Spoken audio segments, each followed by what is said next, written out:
একটা কথা বলি, আমি আগে নতুন কিছু শিখতে গেলেই ভয় পেতাম।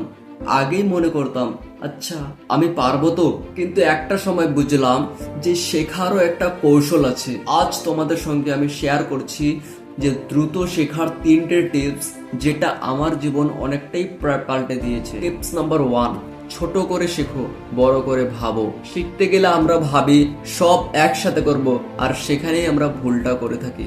আমি কি করি জানো, যে একটা বড় কাজকে ছোট ছোট ভাবে টুকরা করে নিই। যেমন কি আগে মনে করে 100 পৃষ্ঠা বই একদিনে না, একদিনে 10 পৃষ্ঠাই পড়ো বা 10টা লাইনই পড়ো।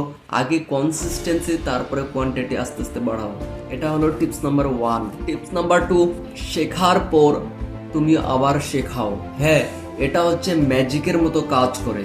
যেটা শিখলাম সেটা কাউকে না কাউকে বোঝাও। যেটা শিখলাম সেটা আমি কাউকে না কাউকে বোঝাই। তুমি যখন যেটা শিখবে সেটা কাউকে না কাউকে বোঝাও, তাহলে তোমার মস্তিষ্কে আরো ভালোভাবে ডিপলি এটা বসে যাবে। এখানে পয়েন্ট কি, প্রথমে টিচ, মানে প্রথমে তুমি শেখাও, তারপরে দেখো তুমি ওখান থেকে শিখতে পারবে। টিপস নাম্বার 3, শেখার সঙ্গে ইমোশন জুড়ো। আমি যেটা শিখি সেটা আমার নিজের জীবনের সঙ্গে মেলাই, আর ভাবি যে এটা আমার লাইফে কিভাবে কাজে আসবে, আর তখনই শেখাটা মনে গেঁথে যায়, মাথায় না, একদম মনে গেঁথে যায়। আর যদি ভিডিওটি ভালো লাগে তো কমেন্টে লিখে জানাও যে তুমি কি শিখছো।